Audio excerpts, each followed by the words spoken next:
Salam sahabat doa kekuatanku.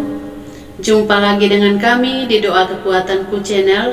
Pada hari ini, Minggu Prapaskah ketiga, tanggal 3 Maret 2024. Sapaan sabda Tuhan yang akan kita dengarkan diambil dari Injil Yohanes bab 12. Diambil dari Injil Yohanes bab 2 ayat 13 sampai dengan 25. Doa dan renungan kita akan bersama dengan saya, Suster Maria Sifra, PRR.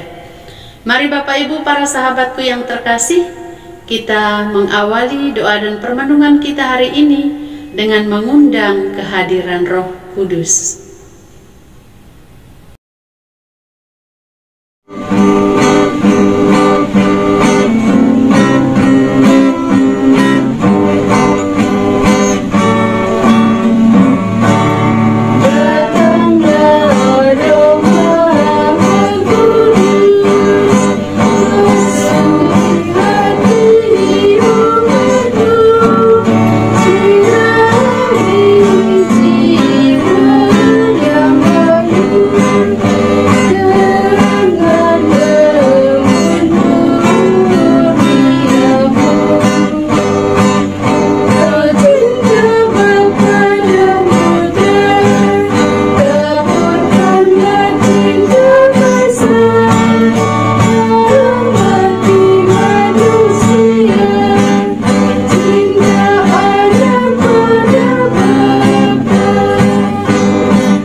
Dalam nama Bapa dan Putra dan Roh Kudus, amin. Utuslah Roh-Mu ya Tuhan, maka semuanya akan diciptakan lagi, dan Engkau akan membaharui muka bumi. Marilah kita berdoa. Ya Tuhan, kami bersyukur pada hadirat-Mu. Kami menyadari pentingnya kesucian hidup kami. Bimbinglah kami untuk senantiasa menghormati dan menyucikan tempat ibadah kami, baik itu dalam hati kami maupun dalam perbuatan kami. Bantulah kami untuk menjaga kekudusan dalam hubungan kami denganmu, sehingga setiap ibadah yang kami persembahkan dapat menjadi wujud penghormatan kami yang sesungguhnya kepadamu. Kami berdoa juga agar Engkau memberikan kami keberanian seperti yang telah Engkau lakukan untuk menentang segala bentuk kesalahan dan ketidakadilan. Jadikanlah kami saksi-saksi kebenaran-Mu yang siap menegakkan keadilan dan kasih dimanapun kami berada, karena Engkaulah Tuhan dan Juru Selamat kami. Amin.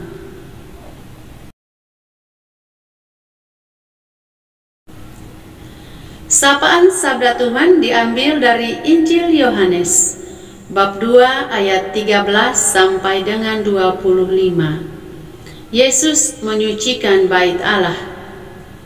Ketika hari raya Paskah orang Yahudi sudah dekat, Yesus berangkat ke Yerusalem. Dalam bait suci didapatinya pedagang-pedagang lembu, kambing, domba, dan merpati, dan penukar-penukar uang duduk di situ. Ia membuat cambuk dari tali, lalu mengusir mereka semua dari bait suci dengan semua kambing domba dan lembu mereka. Uang penukar-penukar dihamburkannya ke tanah, dan meja-meja mereka dibalikannya. Kepada pedagang-pedagang merpati ia berkata, "Ambil semuanya ini dari sini, jangan kamu membuat rumah Bapakku menjadi tempat berjualan." Maka teringatlah murid-muridnya bahwa ada tertulis, "Cinta untuk rumahmu menghanguskan aku."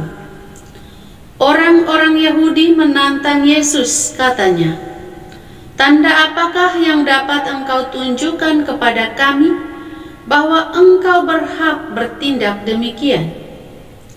Jawab Yesus kepada mereka, "Rombak bait Allah ini, dan dalam 3 hari Aku akan mendirikannya kembali." Lalu kata orang Yahudi kepadanya, 46 tahun orang mendirikan bait Allah ini, dan Engkau dapat membangunnya dalam 3 hari? Tetapi yang dimaksudkannya dengan bait Allah ialah tubuhnya sendiri. Kemudian sesudah ia bangkit dari antara orang mati, barulah teringat oleh murid-muridnya bahwa hal itu telah dikatakannya, dan mereka pun percaya akan kitab suci dan akan perkataan yang telah diucapkan oleh Yesus. Dan sementara di Yerusalem selama hari raya Paskah, banyak orang percaya dalam namanya karena mereka telah melihat tanda-tanda yang diadakannya. Tetapi Yesus sendiri tidak mempercayakan dirinya kepada mereka, karena ia mengenal mereka semua, dan karena tidak perlu seorang pun memberi kesaksian kepadanya tentang manusia, sebab ia tahu apa yang ada di dalam hati mereka. Demikianlah sabda Tuhan. Terpujilah Kristus.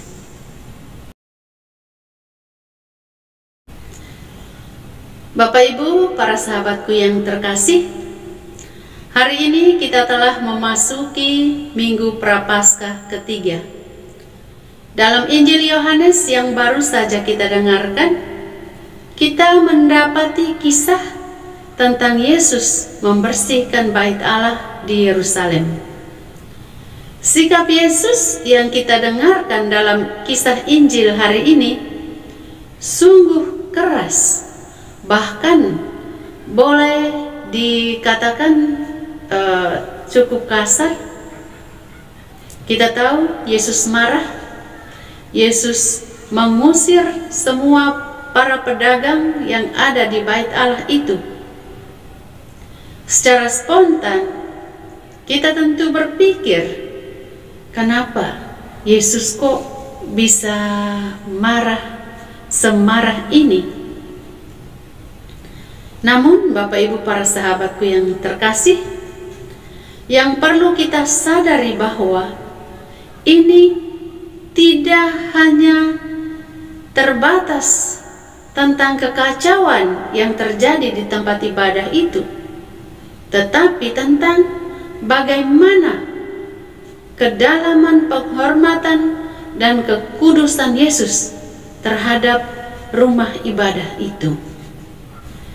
Bapak Ibu para sahabatku yang terkasih, melalui bacaan suci hari ini kita diajak untuk merenungkan hal-hal berikut. Yang pertama, menjaga kesucian rumah Allah. Tindakan Yesus mengusir para pedagang menunjukkan kepada kita bahwa Allah menghendaki kedalaman dan kesucian di tempat yang suci, tempat di mana kita berjumpa secara rohani dengan Tuhan. Bait Allah harus dihormati sebagai tempat kita mendapatkan kekuatan rohani, sebagai tempat di mana kita membangun relasi pribadi kita dengan Tuhan, bukan sebagai tempat perdagangan yang dipenuhi oleh keserakahan manusia. Ini juga mau mengajarkan kepada kita pentingnya kesucian hati kita, kejernihan nurani kita, dan kedalaman jiwa kita. Kita diingatkan untuk tidak mengacaukan ruang batin kita dengan hal-hal duniawi. Ini berarti juga kita harus mengusir hal-hal negatif dari dalam diri kita. Kita harus mengusir kesombongan kita, rasa dendam atau iri hati kita, rasa tidak percaya kita pada Yesus, dan kita ganti dengan hal-hal positif yang menyucikan jiwa dan badan kita. Yang kedua, menentang kekeliruan. Yesus menentang praktik-praktik yang tidak sesuai dengan kehendak Allah. Peristiwa dari kisah yang tadi kita dengarkan menunjukkan sikap Yesus terhadap penyalahgunaan tempat ibadah. Yesus dengan sikapnya yang cukup tegas menyingkirkan semua praktik yang salah itu. Dan tentu juga ini menjadi ajakan untuk kita. Kita juga perlu berani menyingkirkan praktik-praktik yang keliru dalam penggunaan tempat ibadah dalam tanda kutip. Yang berikut mengenai kebangkitan Yesus. Ketika orang-orang Yahudi menanyakan tanda atau otoritas Yesus tentang hal yang dilakukannya, yakni merombak bait Allah dan dalam 3 hari dia akan membangunnya kembali, ternyata semua orang tidak terima. Mereka mengeluh, mereka protes, mereka berpikir bahwa Yesus berbicara tentang bait Allah secara harafiah. Yang mereka pikirkan adalah pembangunan gereja itu, pembangunan tempat ibadah itu, bait Allah itu, fisiknya, bangunannya. Mereka lupa bahwa yang Yesus maksudkan adalah bagaimana sesuatu yang akan terjadi pada dirinya sendiri, yaitu dia akan mati dan akan bangkit setelah hari ketiga. Jawaban Yesus terhadap sikap orang-orang yang tidak menerima akan hal itu dengan merujuk pada kebangkitannya sendiri. Ini mengarah pada kesadaran bahwa kuasa dan otoritas Yesus sebagai anak Allah didasarkan pada kebangkitannya yang menjadi dasar iman Kristiani kita. Kisah ini juga menyoroti pentingnya iman yang dalam. Ada orang-orang yang mempercayai Yesus karena tanda-tanda yang ia lakukan. Tetapi Yesus tahu bahwa iman semacam itu tidak cukup. Dia mengenal hati kita manusia, dan dia tahu bahwa iman yang sesungguhnya adalah iman yang didasarkan pada pengenalan pribadi dan hubungan yang mendalam dengannya. Bapak Ibu para sahabatku yang terkasih, ajaran Yesus adalah kebenaran dari Allah, dan tindakannya adalah perwujudan kasih yang menuntun kita kepada Allah. Oleh karena itu, kita perlu merombak hidup kita, merombak kebiasaan-kebiasaan kita, merombak kesombongan kita, merombak sikap ego kita, merombak dosa-dosa kita menjadi kebangkitan, menjadi manusia baru, menjadi orang-orang yang hidup dalam iman dan pengharapan akan Yesus Kristus. Selamat hari Minggu. Tuhan Yesus memberkati kita semua. Marilah Bapak Ibu para sahabatku yang terkasih, kita mempersembahkan doa-doa permohonan kita. Ya Yesus yang baik, Engkaulah sumber kehidupan dan kebangkitan. Kami sedang dalam penantian akan kebangkitan-Mu. Perkuatkanlah iman kami, agar kami dapat mengalami kehadiran-Mu dalam hidup kami sehari-hari. Marilah kita mohon, kabulkanlah doa kami ya Tuhan. Ya Yesus yang Maha Penyembuh, kami mengangkat doa bagi saudara-saudari kami yang sedang sakit. Lihatlah dengan belas kasih kepada mereka yang sedang mengalami penderitaan fisik atau penyakit yang menghimpit mereka. Berikanlah mereka kekuatan untuk menanggung cobaan ini dengan sabar dan tabah, serta berikanlah mereka kesembuhan sesuai dengan kehendak-Mu. Marilah kita mohon, kabulkanlah doa kami ya Tuhan. Ya Tuhan yang Maha Pengasih, kami mengangkat doa bagi pasangan Katolik yang merindukan kehadiran anak dalam rumah tangga mereka. Engkau adalah sumber kehidupan yang memberikan anugerah bagi setiap keluarga. Lihatlah dengan belas kasihan kepada pasangan-pasangan yang mengharapkan berkat-Mu untuk mendapatkan keturunan. Berikanlah mereka keyakinan bahwa rencana-Mu selalu indah dan sempurna, bahkan di tengah-tengah tantangan dan kekecewaan. Marilah kita mohon, kabulkanlah doa kami ya Tuhan. Ya Tuhan yang Maha Pengasih, kami mengangkat doa bagi saudara-saudari kami yang sedang berjuang dalam mencari pekerjaan. Engkau adalah sumber rezeki dan berkat bagi setiap orang yang percaya kepadamu. Lihatlah dengan belas kasihan pada orang-orang yang saat ini sedang merasa cemas, gelisah karena belum mendapatkan pekerjaan. Bimbinglah mereka dalam pencarian mereka. Bukakanlah pintu-pintu rezeki yang tepat sesuai dengan rencana-Mu bagi mereka. Marilah kita mohon, kabulkanlah doa kami ya Tuhan. Marilah kita menyatukan doa-doa kita dengan doa Yesus.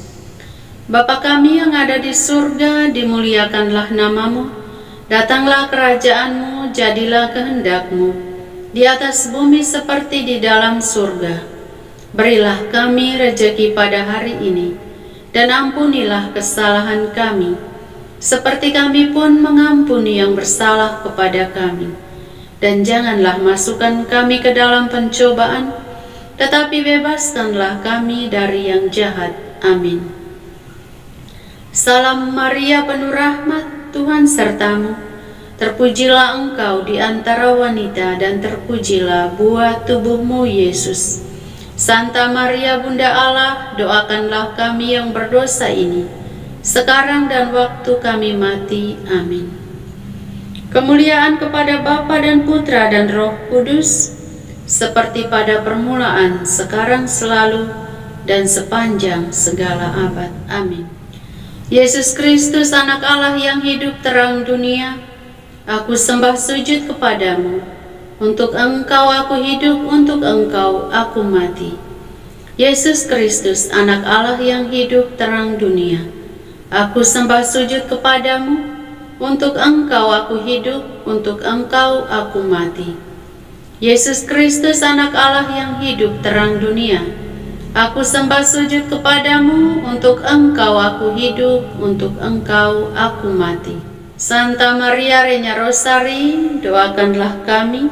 Santo Yosef, doakanlah kami. Santo Gabriel, doakanlah kami. Terpujilah kiranya Yesus Kristus sampai selama-lamanya. Amin. Bapak Ibu, para sahabatku yang terkasih, mari kita mempersiapkan hati kita untuk menerima berkat Tuhan melalui tangan imam. Tuhan sertamu dan sertamu juga. Saudara dan saudari keluarga-keluarga kita, aktivitas kita senantiasa dilindungi, dibimbing dan diberkati oleh Allah yang Maha Kuasa, Bapa dan Putra dan Roh Kudus. Amin. Terima kasih Bapak Ibu, para sahabatku yang terkasih, telah hadir bersama dengan kami dalam doa dan permenungan kita pada hari ini. Kita akan jumpa lagi di doa dan permenungan pada hari-hari yang akan datang. Kami akan selalu hadir untuk menyapa setiap hati.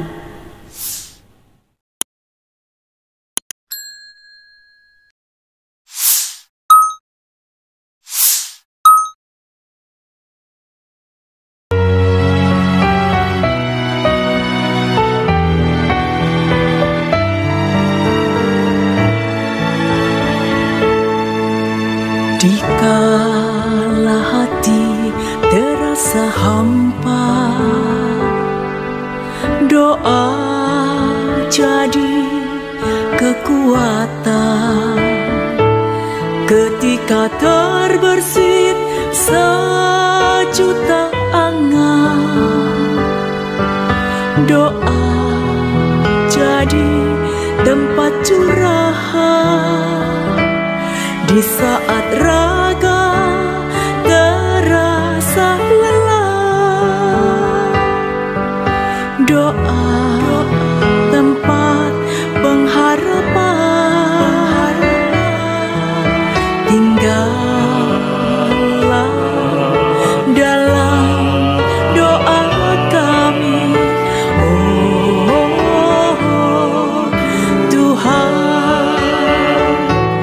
Doa kekuatanku dalam nama Yesus Kristus. Engkaulah terang dunia, dalam doa aku sembah sujud padamu.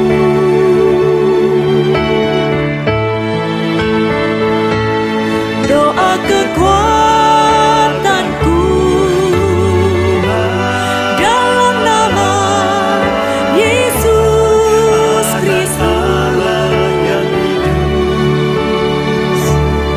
Untuk